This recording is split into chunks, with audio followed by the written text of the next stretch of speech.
Dear student, due to coronavirus, school started online classes for your study. So you can subscribe Golden Flower Palia YouTube channel, like and press the bell icon.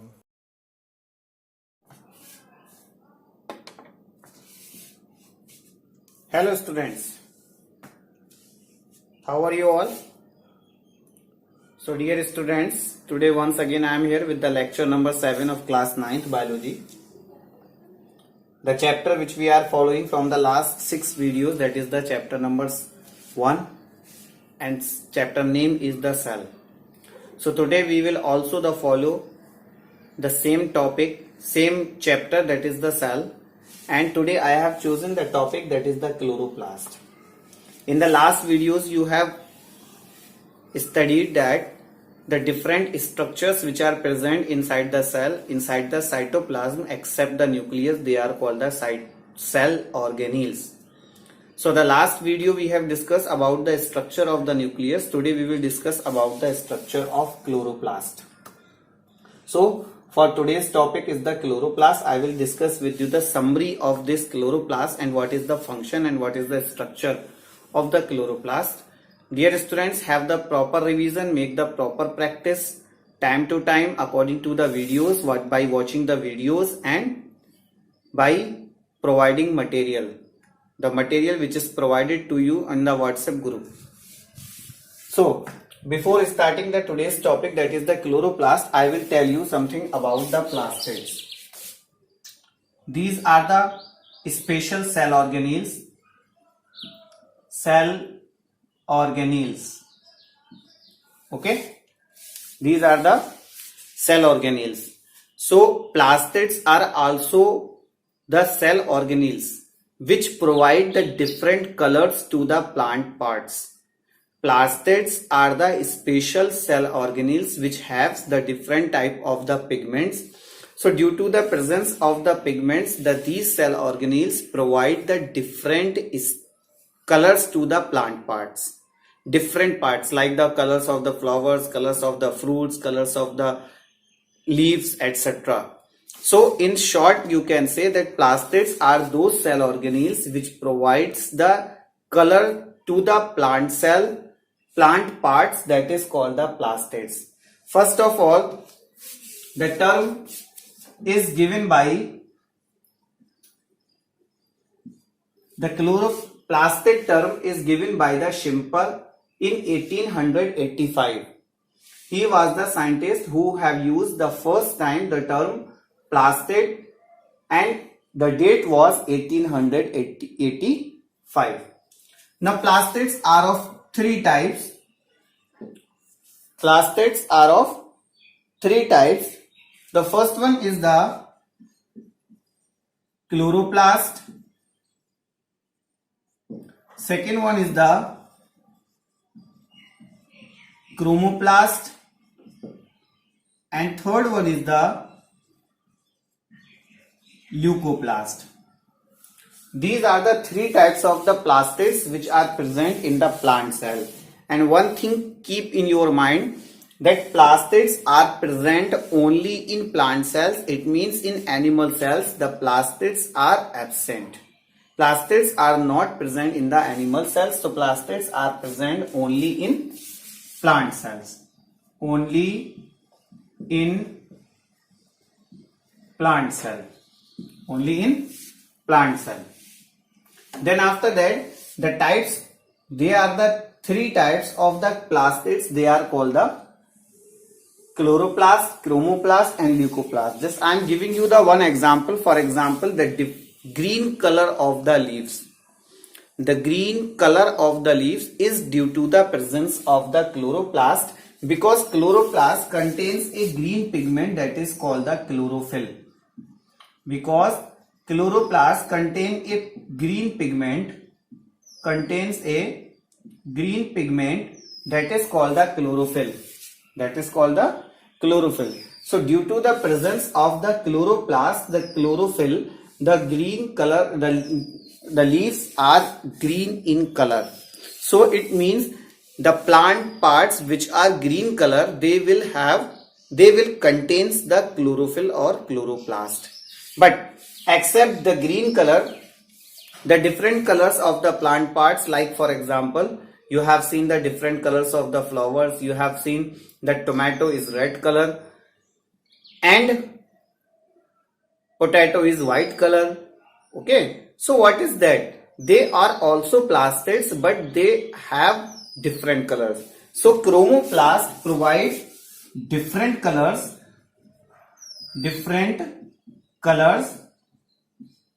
chromoplast provide different colors except green.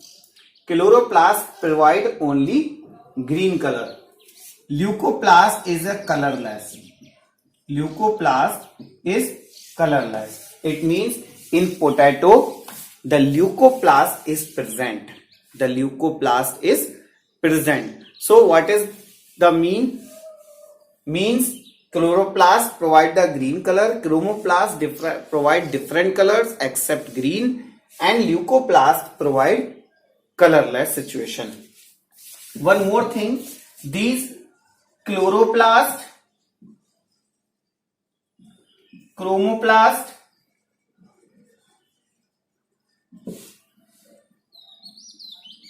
these chloroplast, chromoplast, I should write here, I think it is not visible in the video. Chloroplast, chromoplast and leucoplast, they are interchangeable to each other.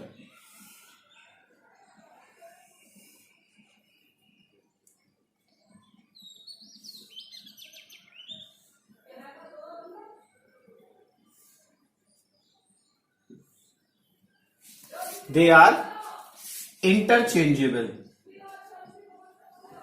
They are interchangeable. Means the chloroplast can convert into chromoplast, chromoplast can convert into the leucoplast, and leucoplast again can convert into the chloroplast. These three forms of the plastids can interchange to one form to the another form. Just for example, I am giving you one example. Sometime you have seen the green potato. Majority of the potatoes are the colorless, are white in color. So what happened? Potato develops under the soil. Means the potatoes are covered by the layer of the soil. But sometime when the due to any reason the soil layer is removed and the potato is directly exposed to the sunlight. So due to the presence of the sunlight, the leucoplast change into the chloroplast. Leucoplast change into the chloroplast. It means the one form of the plastids can change into the another form into the presence of the sunlight. These conditions are called the interchangeable forms. I hope this topic is clear to you.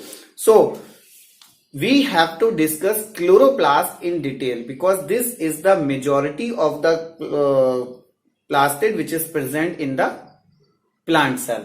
So we will discuss the chloroplast. Plastids are of three types. Out of them we have to study only one, that is the chloroplast. So let's begin the topic, that is the chloroplast. Just I am telling you about the point wise. Same point you can write in the notes.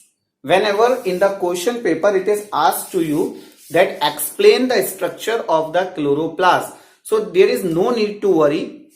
Just be quiet, be calm, and just have the proper practice of this diagram with the labeling. Each and every part with the labeling, if you have prepared, if you have practiced more times, then just in the point wise write the same sequence.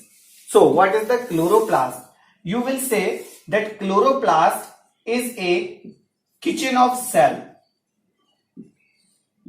Chloroplast is called the kitchen of cell because this chloroplast is helpful in the process of photosynthesis. This chloroplast is helpful in the process of photosynthesis. It is helpful in the formation of food in plants. That is why this is called the kitchen of cell. So come on the next topic. If you have to explain the structure of chloroplast, then what you will do? You have to write the point-wise structures. First of all, you will write chloroplast is a double membrane cell organelle. Chloroplast is a double membrane cell organelle. Out of them, this one is called outer membrane and this one is called the inner membrane. So membrane of the chloroplast is divided into two parts. The first one is the outer membrane and second one is the inner membrane. Or both membranes are nearly about 50 angstrom thick. 50 angstrom thick. Now the space between the two membranes, this is called the perichloroplastidial space. Leave that is not important. Just you have to main thing is that the chloroplast is the double membrane structure. First one is the outer membrane and second one is the inner membrane, and both membranes are smooth. Both membranes are smooth. It means they are just continuous. There is no gap, there is no hole, there is no gap in these two membranes. Is it clear? So come on the next. This is called the thylakoid. This one coin-like structure, you can look here. This one coin-like structure is called the thylakoid. And in this thylakoid, membrane of this thylakoid, the green pigment is present, that is the chlorophyll. You can write here, in membrane chlorophyll is present. Chlorophyll is present. So what is that? In the membrane of the thylakoid, chlorophyll pigment is present. That is called the green pigment, which helps in the process of photosynthesis. So green pigment, which is called the chlorophyll, it is present in the membrane of thylakoid. Now the group of thylakoids, as you can see here, in this group 1, 2, 3, 4, 5, 6, 7, 8. 8 coins means 8 thylakoids are present. So the group of the coin-like structures are thylakoid, that is called the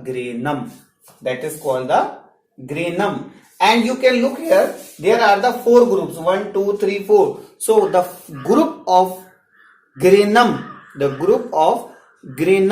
is called grana. Grana is a plural word and granum is a singular word. Is it clear? So double membrane it is structure. It is a thylakoid. The number of thylakoids in granum vary. It is not fixed. Just for example, 1, 2, 3, 4, 5, 6, 7, 8. 1, 2, 3, 4, 5, 6, 7. 1, 2, 3, 4, 5, 6, 7, 8, 9. So in this group 8 are present, in this group 7 are present, in this group 9 are present, in this group 8 are present. So in a granum, in a group of thylakoid, the number of thylakoid is not fixed. That is called the granum. Now these are called the ribosomes. You know very well the ribosomes are helpful in the process of the protein synthesis. Ribosomes are helpful in the process of protein synthesis. Now this is called the DNA. As you know very well, where this chloroplast will be located? Chloroplast will be located in the cytoplasm. It means, and inside the cell, for example, this is the plant cell, right? This is the nucleus and this is the chloroplast. Okay, in the cytoplasm, the chloroplast is present. You can look here, one DNA is already present inside the nucleus. But except this DNA, chloroplast has its own DNA. This is called chloroplast DNA. Okay, so means chloroplast contains the ribosomes and DNA both. So due to the presence of the ribosomes and DNA, chloroplast is called semi autonomous cell organelle. Chloroplast is called semi-autonomous cell organelle. Means self-replicating. Means self-replicating. Self-replicating means chloroplast is not depend on the cell. Means when the cell will divide, when the division of cell will takes place, then the division of chloroplast will takes place. It is not necessary. So due to the presence of the DNA and ribosomes, the chloroplast have self-replicating property. That is why they are called the semi-autonomous cell organelles or self-replicating cell organelles, because ribosomes helps in the process of protein synthesis, formation of protein synthesis, and DNA is helpful in the formation of giving the information. But main thing is that ribosomes which are present in the chloroplast, they are 70S type. They are 70S type of ribosomes. What are the 70S and 80S ribosomes? I think we have discussed already in the previous videos. If not, then when we will come in the ribosomes topic, then we will discuss. I hope this topic is clear to you. Now these line structures which are joining one group of granum to the second, one group of thylakoid to the second group, means one granum to another granum. These are called the stroma lamellae, because it is present in the stroma. This liquid, this is the colorless liquid which is filled inside the chloroplast. This is called the stroma. This is called the stroma. So because these are present in the stroma, that is why they are called stroma lamellae. So what again I am telling you, if anyone asks to you to write the structure of chloroplast, just make the proper diagram and label the different parts and have the proper point wise, that is note down the point wise structure. It is double membrane. This is the outer inner. It has the thylakoid coin-like structure. The group of thylakoid is called granum, and this is semi-autonomous. All these parts you have to mention. Now come on this composition. Composition means chemical composition. Means what is made up of chloroplast. What is made up of chloroplast? किस चीज के बने होते हैं? For example, 30 to 55% proteins are present. 20 to 30% lipids. Lipids means fats are present. 9% chlorophyll are present. 4 to 5% carotenoids and 3 to 4% nucleic acid. Nucleic acid means DNA. DNA is considered as the nucleic acid. I hope this topic is clear to you. Last topic is function of chloroplast. Function of chloroplast. First function is that helps in photosynthesis, formation of food. Helps in the process of photosynthesis, that is the formation of food. And second is balance CO2 and O2. So how it balance the amount of the CO2 and O2 in environment? Because it take the CO2 for the process of photosynthesis, and after the process photosynthesis it release the oxygen gas. On earth only green plants are having capability to utilize the carbon dioxide in the formation of food. That is called the photosynthesis. Clear? I hope this topic is clear to you. In the next video we will discuss any other topic. So till that, students, have the proper practice, make the proper revision, because class 9th student, this is the first time that you are studying these things in detail form. All the best. God bless you. Do self-study at home. and stay home, save lives. Thank you very much.